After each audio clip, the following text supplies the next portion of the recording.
Assalamualaikum warahmatullahi wabarakatuh. Jumpa lagi di channel Bu Guru Titik. Pada video kali ini saya masih membahas seputar aplikasi e-raport kurikulum Merdeka ya teman-teman. Yang akan kita pelajari hari ini adalah mengenai bagaimana cara kita input data project P5. Dan nanti saya akan mempraktikkan seperti apa cara menginputnya dan juga akan saya jelaskan dokumen apa saja yang kita siapkan terlebih dahulu untuk menginput project P5 ini. Di video sebelumnya saya sudah menjelaskan dari instalasi aplikasi sampai cek data referensi Dapodik. Apabila teman-teman ingin mengetahui video saya mengenai e-raport kurikulum Merdeka, nanti link videonya ada di deskripsi video ini. Dan ini adalah langkah-langkah yang harus berurutan ya teman-teman. Kita tidak bisa menginput data project P5 ini sebelum kita setting web service ataupun sebelum kita ambil data dari Dapodik dan seterusnya. Jadi langkah ini harus kita kerjakan secara berurutan. Tidak bisa kita lompat-lompat. Langsung saja saya praktikkan untuk cara menginput data project P5. Oh ya teman-teman, untuk dokumen yang harus kita siapkan yaitu kita bisa menyiapkan modul projectnya. Ini bisa kita dapatkan dari kode kelas masing-masing ataupun koordinator project P5 kelas masing-masing. Karena nanti kita menginputkan data-data yang ada di sini ke aplikasi e-raport.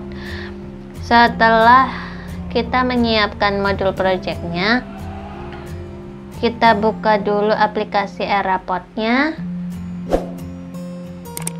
Kemudian kita login sebagai administrator. Penggunanya kita tuliskan admin, passwordnya kita tuliskan admin 123456. Ini kalau passwordnya masih asli atau bawaan dan belum diubah ya teman-teman. Setelah itu kita klik masuk. Ini saya close. Untuk input project P5 ada di menu data referensi lokal. Lalu kita klik input project P5. Setelah itu di sini kita bisa langsung saja klik tambah project. Misalnya ini kita akan menambahkan berapa project, misalnya akan saya praktikkan, saya akan menambahkan 1. Maka di sini kita tinggal pilih temanya, fasenya, nama project dan deskripsi. Kalau kita ingin menginputkan lebih dari 1, maka kita bisa klik, misalnya 2 kita klik lalu kita tampilkan. Nanti di sini akan nampil 2 kolom. Seperti ini. Maaf, maksud saya 2 baris. Kita tinggal menginputkan saja. Di sini saya akan mempraktikkan 1 project, maka saya klik saja 1. Setelah itu kita harus pilih dulu untuk temanya. Untuk temanya ini sudah banyak pilihan, tinggal kita sesuaikan saja dengan yang ada di modul project dari kelas tersebut. Ini saya buka dulu. Untuk modul projectnya adalah ini hanya untuk sampel ya teman-teman, jadi bukan real. Ini kita bisa lihat bahwa temanya adalah gaya hidup berkelanjutan.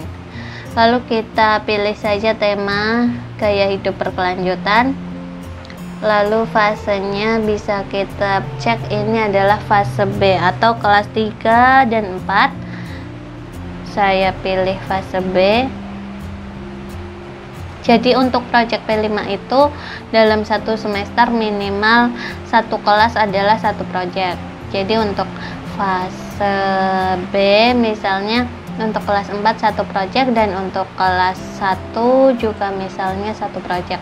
Lalu untuk nama projectnya itu adalah kita copy saja, misalnya ini judulnya, saya copy, saya paste di sini.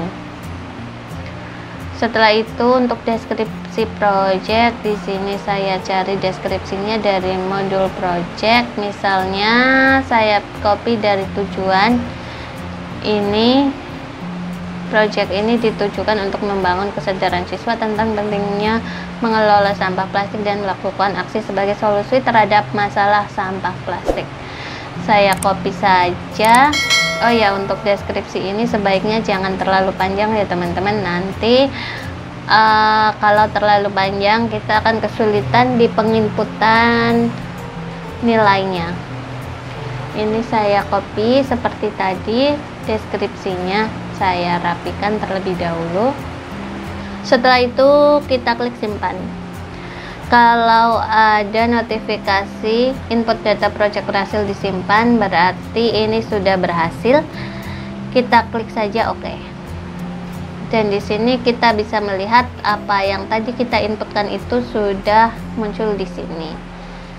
Dan setelah kita input data project ini, kita harus menginputkan penugasan project.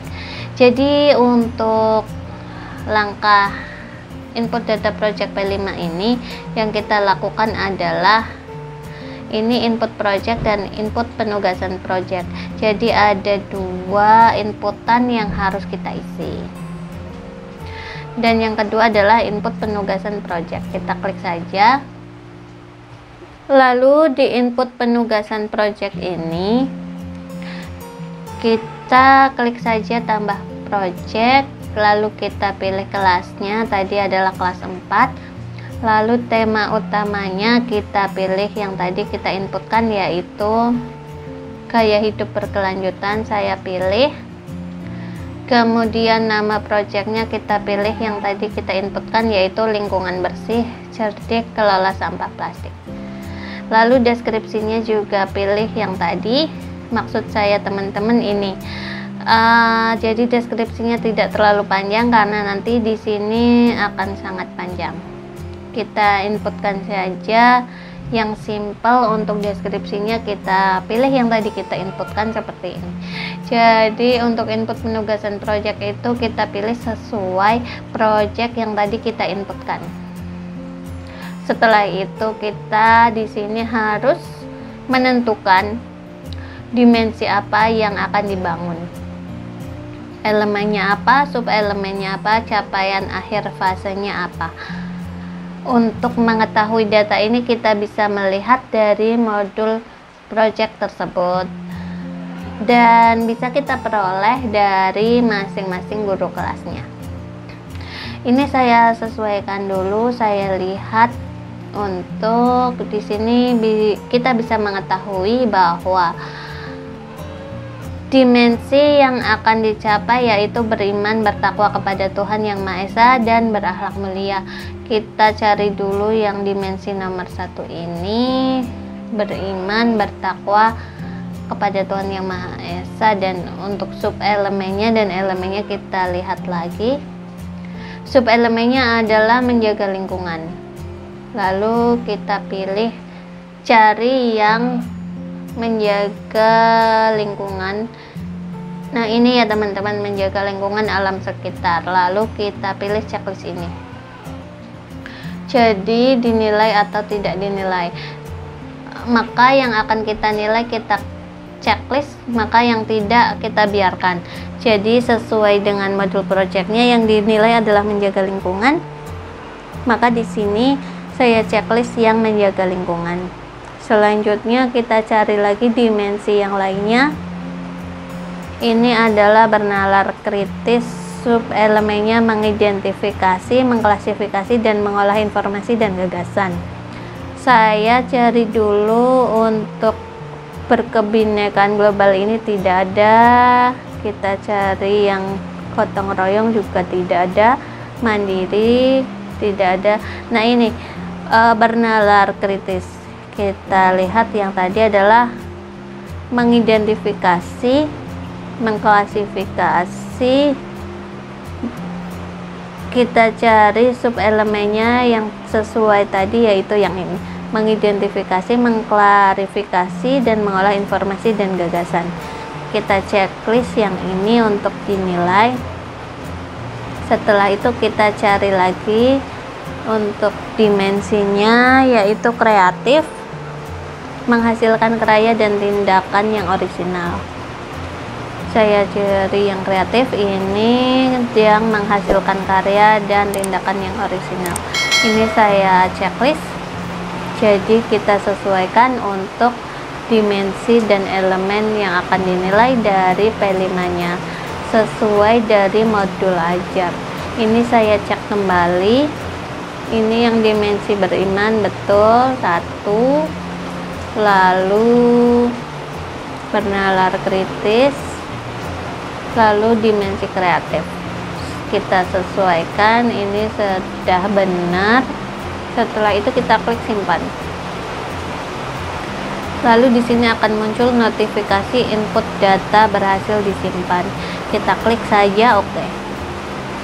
Nah, kalau datanya berhasil disimpan, kita bisa lihat di sini bahwa nama projectnya apa, fasenya apa, temanya apa, yang tadi sudah kita inputkan, dan ini kita sesuaikan dengan yang ada di modul project dari guru tersebut, sehingga nanti guru tersebut tinggal mengisi nilai project masing-masing ini. Nanti akan saya praktikkan juga bagaimana cara kita sebagai guru untuk mengisi project P5 nya, jadi sebagai admin. Jadi sebelum guru mengisi nilai project P5, admin harus melakukan input data project P5, sehingga nanti akan muncul di halaman guru kalau admin sudah menginputkan data project P5. Jadi seperti itu teman-teman video kali ini dari saya. Untuk video selanjutnya akan saya praktikkan juga untuk mapping mapel, dan juga akan saya praktikkan untuk sampai backup dan restore data, dan juga sebagai guru juga akan saya praktikkan bagaimana cara kita menginput nilai sampai mendownload rapor. Jadi bagi teman-teman yang ingin mengetahui video seputar e-raport, jangan lupa untuk subscribe dan nyalakan tombol lonceng notifikasinya untuk mendapatkan notifikasi video terbaru dari saya lainnya. Terima kasih, semoga video kali ini bermanfaat. Wassalamualaikum warahmatullahi wabarakatuh.